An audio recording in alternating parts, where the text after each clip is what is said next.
where we left off, then talk about where we are headed. The last 20 games of the season gave us a glimpse of our future, and we established our offensive identity, pace, ball movement, threes. Most importantly, we showed cohesion, and we got better. We were 14th on offense and 9th on defense. Those numbers are encouraging. This year, excited for the season with an established and young core. We are building a strong foundation that will continue to develop while learning to win together. Josh is back. We're happy to resign him to an extension. He's part of our future. Kobe affirmed his spot as a leader last year, and we look forward to his continued growth and contribution this season. Those two players showed us that they have star potential. Matas returning for year 2. Ayo and Troy are back from injuries and ready to play. Julian, Pat, Dalen, Noah had a good summer of work. Vets like Vooch and Javon are back and critical leaders to the success of our group. In addition, we added Isaac Okoro. Among other skill sets, he brings the toughness to defense that we want to cultivate.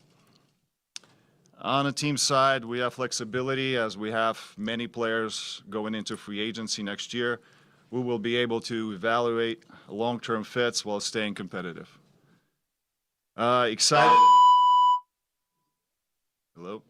Excited about the team. Sorry about that. We like our group. They work well together. They have good work ethic and a desire to compete. Key factors this year would be player development. You know, those young guys must continue to take a step forward and contribute to us in order for us to grow as a team. I believe that our biggest strength is the depth of our team. We have to get more defensive-minded. Versatility and creativity to be essential to our defense. Focus will be on establishing on-court toughness and physicality. Defensive emphasis will be on creating turnovers, taking charges, fighting through screens, picking up full court, trapping, playing zone, protecting the rim, etc.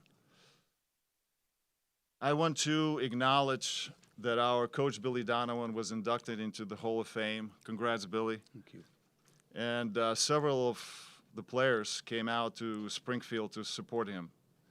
That says something about the kind of coach Billy is and the relationship he cultivates with his players. Billy has done a great job with the group last year and will continue pushing them to play a specific way this year. Billy and his staff have done a tremendous job preparing the group. I trust Billy 100%. We made huge strides last year. We're aligned and players are bought in. We are confident in this group and excited to show our fans the team that plays with consistency, toughness, and pride every night. Building while competing is the goal. Every decision tied to that. And now we will take your questions. Casey Johnson, Chicago Sports Network. Hi, Arturas and Billy. Arturas, are all 20 people here, and is everyone able to practice tomorrow? They're all here. Kobe is going to be limited. He had a calf strain in August, but we're working him back slowly, and he's going to be limited in training camp and preseason. Hopefully we can see him at the end of preseason, but our focus is on him being ready for regular season. Julia Poe, Chicago Tribune. Arturas, what's kind of your impression of where the Eastern Conference is at, just with some of the upheaval, injuries, et cetera, and did that affect or impact kind of some of the offseason decision-making that you guys had coming into this year? Yeah, so I think there are two things. You've noticed a shift a little bit that a lot of teams are trying to make their roster deep so they can sustain, the 82 games, and if any injuries happen, you can survive the injuries, and the next man in line, plays, and then the second one is the parity of Eastern Conference, because you talk to a lot of teams right now, they think they're in and they can compete. So, yeah. Lorenzi with The Athletic. Hey, Arturas, you mentioned your intent for trading for Isaac was to sort of cultivate this level of toughness. I think if OKC maybe showed any things that you maybe need 4 or 5 of Isaac, I guess, what are the first steps for you in terms of building a defensive identity? Where does he fit into that, and what are the pieces you think you're maybe missing? Well, I think we were, talking about, playing better defensively. You got to start bringing people that play tough defense, and he was the first one in our minds. Other than that, I think a lot of what we're going to do defensively, and Billy can talk about that, is that we're going to have to do different things defensively. Would that be zone? Would that picking up full court? Would that be trapping? Because, we were one of the last teams in terms of creating turnovers. So defense is focus, continuing obviously offensively to do the same things that we've done last year, but with a focus on, getting better defensively. We've done those things at the end of the year much better, with, saying that the last 20 games, we were 14th offensively and 9th defensively. But I think we saw what happened in the playing game, and the level of physicality went up, and we couldn't handle it. So those very specific things we're going to have to do this year going into season. Arturas, I'm sorry, Drew Stevens, the Bigs. Arturas, this organization has not won a playoff series in a decade. Since you took over, it's recorded 1 winning season. What do you say to the growing pocket of Bulls fans who don't believe this organization is serious about winning more championships? Well, going back a year ago when we, got into this transition and we in this, starting our second year, I think we were messaging the fan base that this is the way we have to do it. We have to be patient. We have to do the right way, and we can't skip steps. So I think for this team, for next year, we got to show growth, and we got to get better every year. Again, we saw the glimpse at the last year. We also saw our how we played against Miami, and those lessons are learned. But I think this group is pretty young, and there's a lot of potential there. Joe Colley, Sun-Times. Arturas, how serious are you guys about trying to get a deal done with Kobe at some point, or at least start talking about that? Or is it kind of set in stone that he is going to test free agency and you guys will just have to be bidders in this? Well, I'm not going to talk about, the negotiations or conversations. We had a lot of them. But what I can tell you is that, we love Kobe. He's, improved the last 2 years. He's been great last year. And, hopefully he's going to be here for a long time. When the time comes, we'll talk to him and his representation. And the second part to that, Kobe probably is the closest fringe all-star, but you've talked about roster depth and pointed around the Eastern Conference. A lot of those deeper rosters have all-stars. You guys do not currently have an all-star.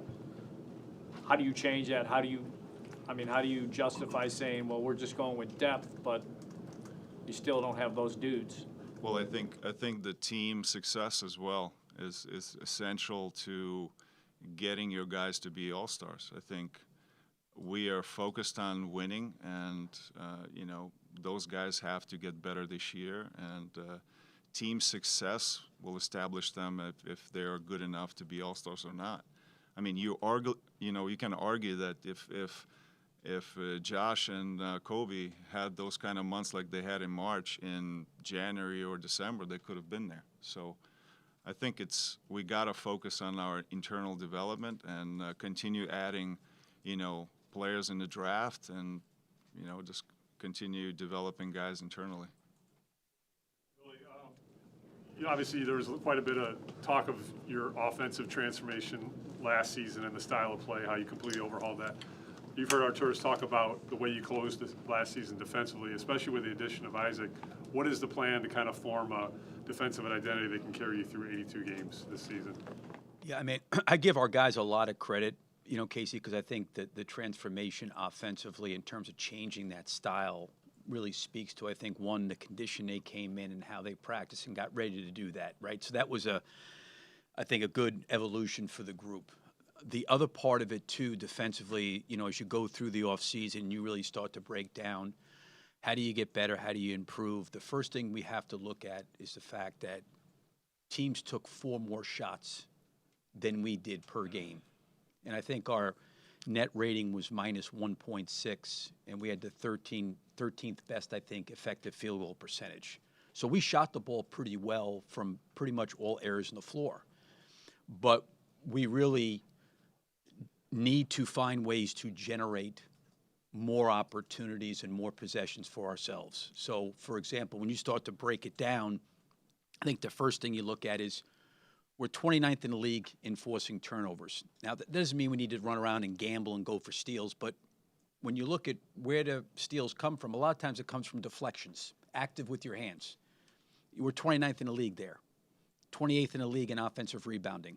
We turn the ball over more than our opponents. I think there's controllable things that we need to focus on to try to flip that number, because that's really, really what's going to be important. So the defensive part of it is did a good job in transition, did a good job, I think, rebounding the ball, as a group collectively. But the other areas, activity with our hands, deflections. The biggest reason we made a jump, and Arturas mentioned it, going from where we were to 9th, was the rim protection. We're 28th or 29th in charges. There's these things physically that I think everybody inside of our team is capable of doing, right? So that's kind of where the focus has got to be on what are those things that are going to help generate more possessions for us. And there's a lot of things you can do. Offensive rebounding, taking care of the basketball, deflections, charges. We were not a great team on loose balls, coming up with loose balls. Those are areas, I think, where we can maybe help ourselves and make a jump defensively instead of just being like, okay, it's going to be one-on-one. This guy's got to guard this guy's got to guard that guy. Isaac is a tremendous defender, seen him obviously very closely in Cleveland, but we don't have everybody built like that. So how do we generate and manufacture extra possessions? That's one of the focuses, I think, for us defensively is going to be on those things. Will Galley, CHU. Arturas, you guys are in a similar position now to the one where you took over, where you have a young group and cap space coming up. As you guys formulate a plan or figure out how you want to move forward, what lessons did you learn from the first time that you overhauled the roster, or mistakes do you hope to avoid as you formulate the next plan and next roster iteration? Well, probably going back, 4 years ago, 2021, 22, I think we, executed a huge plan of revamping the roster and did it very quickly over the one summer. And I think, after making the playoffs and waiting for the guys coming back from injury, I think it took us a while to spin out of it when there was lack of success. So I think now, looking back at last year and the success that we had with this young group going into second year and having the flexibility after this year and continuing, to evaluate these players right now for long fits, I think it's going to give us, huge opportunity to build this roster. And Just follow up on that. When you're talking about evaluating players, what is important to you with how you're going to evaluate, especially the young group? how players impact winning. And I think Billy and I, we talk about winning all the time. And the new guys that came in last year, they found it very refreshing that we focus on winning and how every player can impact winning. So we're going to focus on winning every game without putting any, goals to, on a team besides just getting better and growing together. Just kind of building off that, you said trying not to put too many goals on this team. Are the playoffs the goal for this year? And if so, what do you feel like is maybe different about this group, about the approach that would help you guys get over the hump that you've hit the last 3 years? Well, again, I think, we don't have, at the end of the day, our ultimate goal is obviously to win the championship, but we in a position where we have to focus on our growth and what we've done well last year and what we need to do this year. We've talked with Billy, there's a certain specific way we have to play in order to win games. We watched playoffs. We saw how physical, and demanding physically was, every game.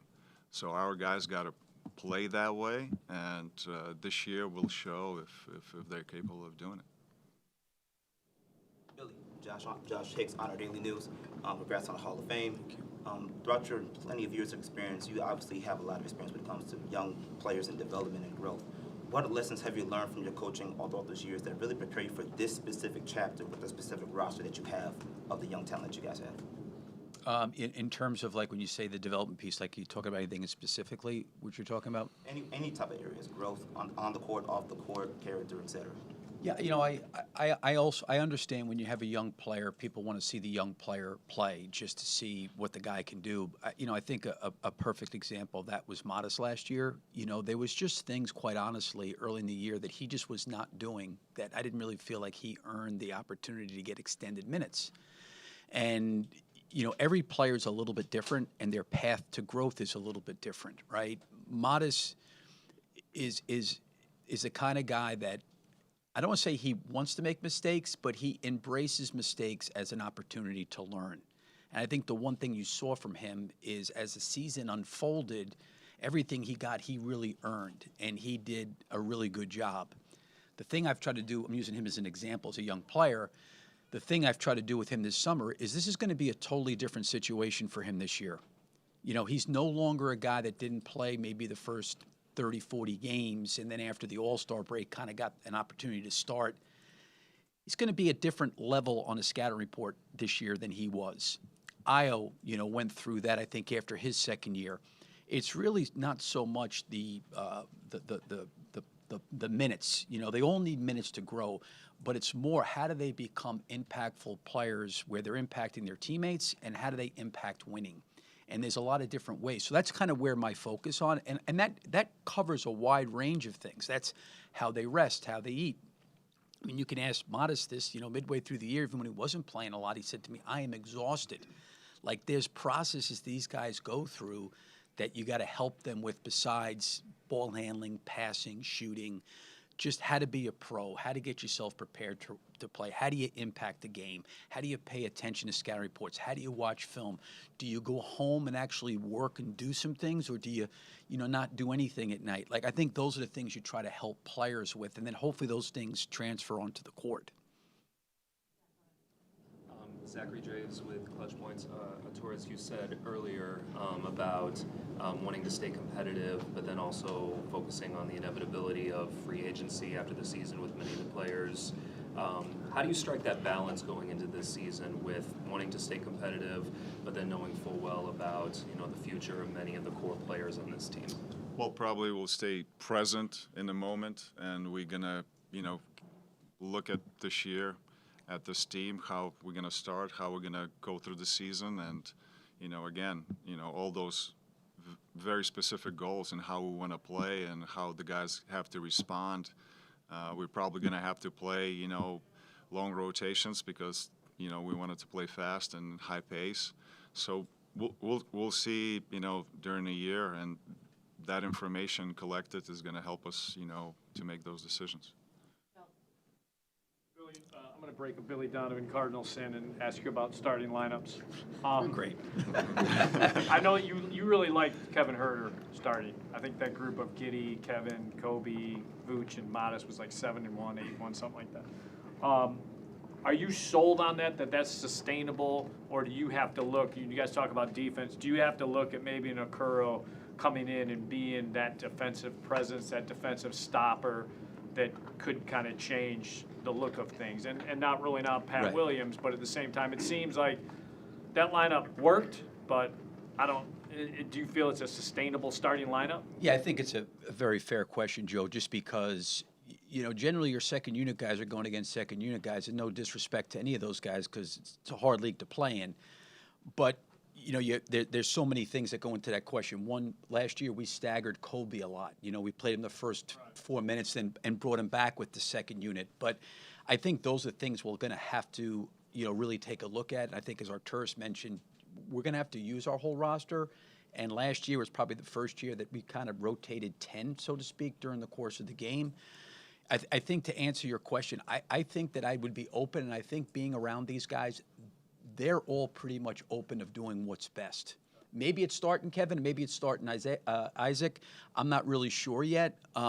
Certainly defensively, with Isaac being out there, just on his body of work, you'd say, okay, there's that guy on the anywhere probably from 1 through 4, he can guard any of those kind of guys, right? But to your point, there's also some evidence that Kevin out there was pretty good too. So I think it's going to be probably something we're going to have to look and view, because at the end of last season, one of the things that, you know, with the way the group played after the All-Star break, after the trade, Trey Jones got hurt and so did Io. They're back now. So now you're starting to talk about, you know, how we mix and match and rotate the players in there. And that may take a little bit of time. It may require changing some of the starting lineup or the rotations or how that works. Since this is kind of starting training camp, knock on wood, we can stay whole with our health. We're going to take a few more. Josh, go ahead. Or, my bad. Arturas, why is that 15-5 stretch in your mind more representative of this team than the 19-point loss it suffered to the Heat in what was the most important game of the season? No, I think during that 20 game stretch, we learned certain things, and then obviously we learned a lot from losing to Miami as well. And you know, the way we kind of physically couldn't handle, you know, the physicality of Miami Heat in that game. And I think those are the lessons that they have to take into the season. And we'll see how they respond this year. I'm looking forward to watching them in training camp. There's going to be a lot of competition. You know, we talked about, you know, long rotations, and, you know, the guys are ready to work. Mark Shanowski with ABC7 and Windy City Bulls TV. I'm curious about the plan for Noah Senge. We saw Modest play a couple of games last year out at Hoffman Estates. He's one of the youngest players in the league. Should we anticipate seeing him playing a lot of G League games this year? Well, in terms of incorporating him into, you know, we'll have to look at our training camp and how he does. I mean, so far we watched him in the gym, and the great thing is that he doesn't need the ball, you know. So he plays really well without a ball, and we're not going to put high expectations of what's going to happen. We're just going to see him in training camp and how he does in preseason, and we'll make those decisions then.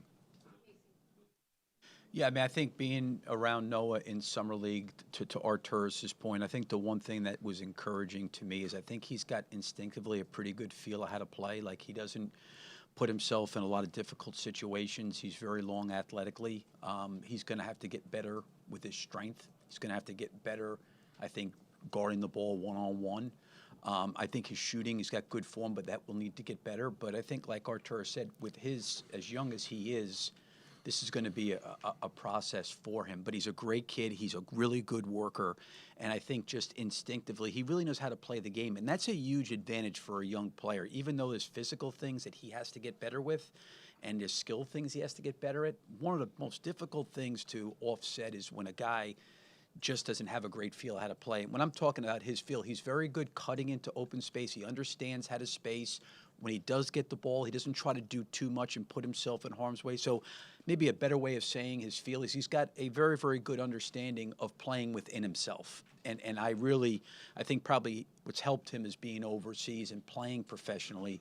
He really does a good job playing within himself. And as those other areas get better, I think you'll start to see him evolve into the player, you know, we're all hoping he can be. You've touched on him briefly, but I'm just kind of curious, since he's your major new face, a detailed scouting report on Isaac, both coaching him as an opponent and what you've got to know about him personally since you've acquired him. Yeah, the one thing I think I respected right away about him and the conversations we have is everything that he talks about is always we, you know, which I admire. Like, a lot of times, you know, what's my role, or they get into what they need to do, or he's really talking more about how do I impact a team? What do you need? What does a team need to be? Who do we need to be? And I respect that. You know, I've always had great admiration for him when he was at Cleveland. We saw them a lot. You know, he always guarded the other team's best player. He's physical. I do think on Cleveland's team, you know, they're probably with Donovan Mitchell and Garland and Mobley, there maybe wasn't a lot of opportunity offensively. You know, I think he's worked hard on his shooting from the corners. He's gotten better in that area. I do think the toughness and the physicality he brings will help our team. I think in my conversations with him, he's just a veteran guy with a lot of experience, and he's gained a lot of experience, still being relatively young. So I really have enjoyed being around him, and I would say the thing that comes to mind to me is he's a total team guy. I don't worry about that with him. We got to get some other guys to do that. Thank you. Thank you. Yep, thank you. Everyone.